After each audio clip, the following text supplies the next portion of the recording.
Hello અને નમસ્કાર મિત્રો, કેમ છો બધા? મજામાં ને? મિત્રો, હું અનુપ મહેતા ફરી એકવાર સ્વાગત કરું છું તમારી પોતાની ચેનલ પર।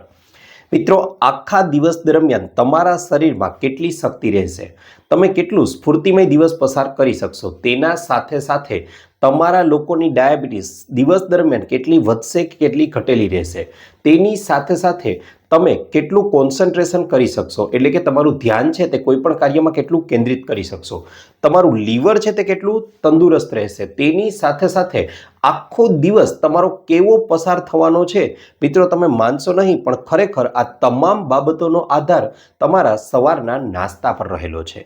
અને તેમાં પણ આગળ વાત કરવા જાઓ તો ખાસ કરીને એવા વ્યક્તિઓ કે જેમની ઉંમર 60 વર્ષથી વધી ગઈ છે, તે લોકો માટે હું 2 કે 3 પ્રશ્નો પહેલા પૂછવા માંગુ છું। પહેલો પ્રશ્ન તો એ છે કે શું વહેલી સવારે ઉઠતાની સાથે જ તમને લોકોને પગની નસો છે તે ખેંચાયેલી હોય એવો અહેસાસ થાય છે, પગમાં દુખાવો લાગે છે? શું સીડીઓ એટલે કે દાદરા છે તે ચડતી વખતે તમને લોકોને એકદમ શ્વાસ ચડી જાય છે, કે પછી થોડું જ તમે લોકો ચાલો છો તો તમને લોકોને તમારા પગ છે તે જવાબ દઈ દે છે? જો આ તમામ બાબતોનો જવાબ હા છે તો ચોક્કસથી આજનો આ વિડીયો છે તમારા માટે। મિત્રો, સવારના નાસ્તા માટેની આજના આ વિડીયોમાં હું તમને લોકોને એવી 2 કે 3 જબરજસ્ત વસ્તુઓ સૂચવવાનો છું કે જે દરેક વ્યક્તિઓએ 60 વર્ષની પછીની ઉંમરમાં ચોક્કસથી લેવી જ જોઈએ। અને આ વસ્તુઓને તે લોકો લેવાનું શરૂ કરી દેશે તો તેમની પગની જે નબળાઈ છે, પગમાં આવેલી અશક્તિ છે તે સંપૂર્ણપણે થોડા જ સમયમાં દૂર થઈ જશે। મિત્રો, જો એવું વિચારીને આવ્યા હો કે આજે આ નાસ્તો ખાશું અને આવતીકાલથી અમારા પગ છે તે ઘોડાની જેમ દોડવા લાગશે, તો ના, એવું જરાય નથી। તમારે આ પ્રયોગને 3 થી 4 મહિના સુધી કન્ટિન્યુ કરવો પડશે। પરિણામ મળશે ચોક્કસથી, ગેરંટી સાથે કહું છું, પરંતુ એક ધારો આ પ્રયોગને 3 થી 4 મહિના સુધી કરવો પડશે, તો જ પરિણામોની તમે અપેક્ષા રાખી શકો છો।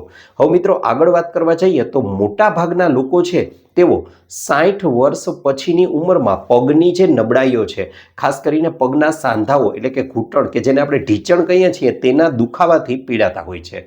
અને મોટા ભાગના લોકો એવું માને છે, એવું સ્વીકારીને ચાલવા લાગે છે કે ભાઈ હવે તો ઉંમર થઈ ગઈ છે, આ દુખાવા તો રહેવાના જ છે, અને તેના પરિણામ સ્વરૂપે આ દુખાવો અને આ સમસ્યા વધતી જાય છે। હવે મિત્રો, આની પાછળ એક રોજિંદી લાઈફસ્ટાઈલમાં, રોજિંદી રહેણીકરણીમાં એક નાનકડો ફેરફાર કરી દેવામાં આવે તો આ દુખાવો સંપૂર્ણપણે દૂર કરી શકાય છે અને ફરીથી આપણા પગને પણ આપણે લોકો તંદુરસ્ત કરી શકીએ છીએ। મિત્રો, સૌથી પહેલા તો તમને જણાવી દઉં કે આવું શા માટે થાય છે।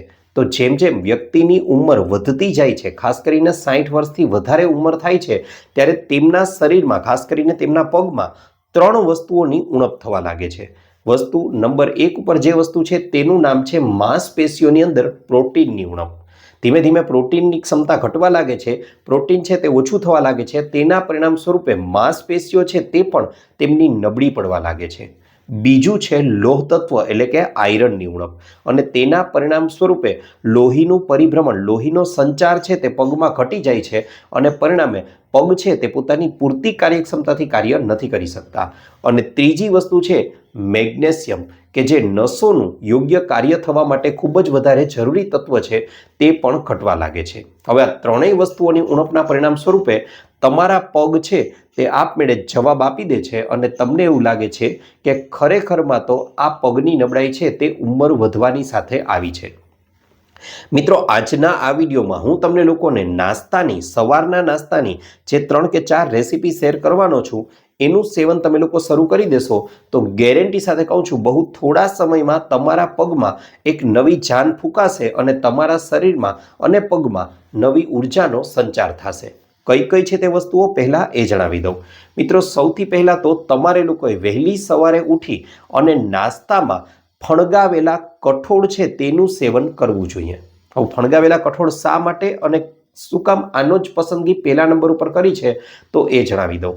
મિત્રો, આમ તો તમે લોકો કોઈ પણ વસ્તુ છે તે નાસ્તામાં લઈ શકો છો કે જે હેલ્ધી છે, એટલે કે રોટલી છે, ભાખરી છે, પરોઠા છે, ઇડલી છે, ઉપમા છે, પૌવા છે, ઢોસા છે, આવી વસ્તુઓ ખાઈ શકો છો। પણ અહીં વાત આવે છે પગની, અને એક સુપરફૂડની કે જે પગ માટે જ નહીં, આખા શરીર માટે જબરજસ્ત કામ કરે, અને એટલા માટે અહીં હું તમને સૂચન કરું છું ફણગાવેલા કઠોળ। મિત્રો, ફણગાવેલા કઠોળનું સેવન કરો ત્યારે સૌથી પહેલાં તો તેની પ્રોસેસ યોગ્ય થવી જોઈએ અને તેની સાથે સાથે ઘણા લોકોનો એવો પણ પ્રશ્ન થાય કે માત્ર ફણગાવેલા કઠોળ ખાવામાં આવે ને તો ભાઈ ઘણીવાર પેટમાં છે તે ગડબડ થઈ જાય છે, એસિડિટી છે, ગેસ જેવી સમસ્યાઓ ઉત્પન્ન થાય છે. તો એ નહીં થાય જો આ રેસીપીથી તમે લોકો પણ ફણગાવેલા કઠોળ બનાવશો. મિત્રો, ફણગાવેલા કઠોળ તરીકે તમે મગ છે, ચણા છે કે અન્ય કોઈ પણ કઠોળ, ઘણીવાર તો મેથીને પણ ફણગાવી શકો છો. પરંતુ અહીં તમારે લોકોએ અઠવાડિયામાં માત્ર એક જ વાર સેવન કરવાનું છે અને આ માટે જો કોઈ સર્વશ્રેષ્ઠ વસ્તુ હોય તો એ છે ફણગાવેલા મગ.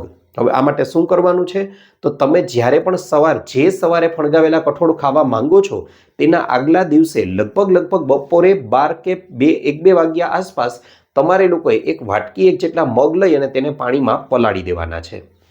પલાળી દીધા પછી યાદ રહે રાત્રિનો સમય એટલે લગભગ રાત્રે 8 કે 9 વાગે ત્યારે આ બધું જ પાણી કાઢી દેવાનું છે. એટલે મગ છે તે પ્રમાણમાં સોફ્ટ થઈ ગયા હશે, પોચા પડી ગયા હશે.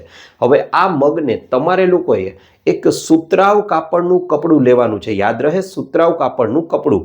આજકાલ બજારમાં એવા પ્લાસ્ટિકના મશીનો પણ મળે છે કે જેના દ્વારા કઠોળ ફણગાવી, પણ તેનો ઉપયોગ આપણે લોકોએ નથી કરવાનો. આપણે લોકોએ માત્ર ને માત્ર અહીં જે વસ્તુ લેવાની છે તે છે સુતરાઉ કાપડનું કપડું. આ સુતરાઉ કાપડનું કપડું લઈ તેમાં બધા જ મગ ભરી દેવાના છે અને એકદમ ટાઈટ પોટલી વાળી દેવાની છે. હવે તેને ત્યાં રહેવા દો અને જો શક્ય હોય અને તમે રાત્રે કદાચ ઉઠાઓ તો તેના પર થોડો પાણીનો છંટકાવ પણ કરી શકો. જો ન થઈ શકે તો કોઈ પ્રશ્ન નથી, એવું કરવાની પણ જરૂર નથી. વહેલી સવારે તમે લોકો જ્યારે ઉઠશો ત્યારે તમારા કઠોળ છે તે સરસ મજાના કોટા ફૂટી ગયા હશે, તે ફણગાવેલા મગ બનીને તૈયાર હશે. હવે શું કરવાનું છે તો આ મગને એક મોટા બાઉલ, મોટા વાટકાની અંદર લઈ લેવાના છે અને તેની અંદર સીધા જ નથી ખાવાના, અમુક વસ્તુઓ ઉમેરવાની છે. જો શક્ય હોય તો કોલ્ડ પ્રેસ્ડ સિસામી ઓઇલ એટલે કે ઘાણીનું જો તલનું તેલ મળે તો તેનાથી ઉત્તમ કોઈ વસ્તુ નથી. તેમાં થોડી માત્રામાં તલનું તેલ કાચું જ ઉમેરી દેવાનું છે. તેની સાથે સાથે તમે લીલા ધાણા એટલે કે કોથમરી છે તેને બારીક સમારી અને ઉમેરી દો. આ ઉપરાંત ડુંગળી છે, ટમેટા છે, કાકડી છે, આને ઉમેરી દો. તેની સાથે સાથે સ્વાદાનુસાર લીંબુ છે, સંચળ છે, મરી પાવડર છે અને જીરુંનો એકદમ વાટેલો બારીક પાવડર છે. આટલી વસ્તુઓ ઉમેરી દો અને તેને બરાબર રીતે મિશ્ર કરી દો. થોડું ઉપરથી જરૂરિયાત મુજબ સિંધો મીઠું પણ ઉમેરી દો. મિત્રો, આટલું ઉમેરી અને હવે આ કઠોળને એકદમ ચાવી અને તમે લોકો ખાઓ. સ્વાદ તો તમે વાત જ ન પૂછો, એટલો જબરજસ્ત હશે. તેની સાથે સાથે તમારા હેલ્થ માટે પણ આ વસ્તુ અતિ ઉત્તમ માનવામાં આવે છે. તો પહેલું આ વસ્તુની એકવાર ચોક્કસથી ટ્રાય કરો. સવારના નાસ્તામાં જબરજસ્ત ફાયદો થશે. અઠવાડિયામાં માત્ર એક જ વાર સેવન કરવાનું છે. ત્યારબાદ બીજા નંબર ઉપર જે વસ્તુને અહીં સ્થાન આપવામાં આવેલું છે તે વસ્તુનું નામ છે મગના પુડલા. જી હા મિત્રો, મગ છે તેનો પાવડર બનાવી અને ચણાના જેમ પુડલા બનાવીએ છીએ તે જ રીતે મગના પુડલા બનાવવાના છે. મગનો લોટ બનાવી અને તેના પુડલા આપણે બનાવવાના છે અને તેમાં તમે ઈચ્છો તો થોડું પનીર પણ ઉમેરી શકો છો. અહીં તમે ચણાના લોટના પુડલા પણ કરી શકો છો, મગના લોટના પુડલા પણ બનાવી શકો છો. પુડલાની રેસીપી તમને ખૂબ જ સરળતાથી મળી જશે. એ તમે બનાવી અને તેનું સેવન વહેલી સવારે અઠવાડિયામાં 1-2 વાર આને પણ પ્રયોગ કરી શકો છો. આનાથી પણ જબરજસ્ત ફાયદો જોવા મળશે. મિત્રો, આ ઉપરાંત તમે ઓટ્સ છે, અળસી છે અને અખરોટ છે, આવી વસ્તુઓને પણ પલાળી અને તેનું સેવન પણ વહેલી સવારે નાસ્તામાં કરશો તો તેનાથી પણ તમારા પગમાં એક નવી શક્તિ આવી જશે. તેની સાથે સાથે સકરિયા જેવા શાકભાજીનું સેવન પણ તમે લોકો સીધું જ કરી શકો છો. તેનાથી પણ સારો એવો ફાયદો તમારા પગને મળી રહેશે. તો મિત્રો, આ તો હતી કેટલીક એવી રેસીપી કે જેને સવારના નાસ્તામાં ચોક્કસથી આપણે લોકોએ ટ્રાય કરવી જ જોઈએ. પરંતુ આની સાથે સાથે અમુક બાબતોનું ચોક્કસથી ધ્યાન પણ આપણે લોકોએ રાખવું જોઈએ. એક એવી આદત સૂચવું છું, એવી ટેવ સૂચવું છું કે જે આ નાસ્તાના ફાયદાઓને બમણા કરી દેશે. તમે વહેલી સવારે જ્યારે આમાંથી જે નાસ્તો કોઈ કરો છો ત્યારે આ નાસ્તા કરી લીધાના 30 મિનિટ પછી તમારે લોકોએ 5 થી 10 મિનિટનું હલનચલન, હળવું વોકિંગ છે તે ચોક્કસથી કરવું જ જોઈએ. તેનાથી તેને પચવામાં સરળતા રહેશે અને ખૂબ જ વધારે ફાયદો થશે. આ ઉપરાંત મિત્રો વાત કરવા જાઉં તો અમુક સાવચેતીઓ પણ રાખવી જોઈએ. જેમ કે સવારે તમે લોકો ક્યારેય પણ નાસ્તામાં ચા કે બિસ્કિટ કે ચા કે ગાંઠિયા આવી વસ્તુઓનો ઉપયોગ ન કરવો. શક્ય હોય તો ચાને અવોઇડ જ કરવાની છે વહેલી સવારે. તેની સાથે સાથે ઘણા લોકો તો એવું કરે છે કે સવારનો નાસ્તો કરતા જ નથી. મિત્રો, વડીલો માટે આ મોટામાં મોટી ભૂલ છે કે તેઓ સવારનો નાસ્તો સ્કીપ કરી દે છે, છોડી દે છે. કારણ કે તમે આખી રાત્રિ જ્યારે સૂઈને ઉઠો છો સવારે ત્યારે તમારું શરીર છે તે પોષક તત્વોયુક્ત ખોરાકને લેવા માટે સંપૂર્ણપણે તૈયાર હોય છે અને આ સમયે તમે નાસ્તો છોડી દો તો તેનાથી તમારા શરીરને ખૂબ જ વધારે નુકસાન જાય છે। આ ઉપરાંત સવારમાં ખૂબ જ ભારે નાસ્તો પણ ન કરવો જોઈએ, કારણ કે તમે જોયું હશે કે ભારે નાસ્તો તમે સવારમાં કરો છો તો તેનાથી બનશે એવું કે તમને લોકોને 1-2 કલાકમાં જ ખૂબ જ વધારે ઊંઘ પણ ફરીથી આવવા લાગશે અને શરીરમાં સુસ્તીનો અહેસાસ થવા લાગશે।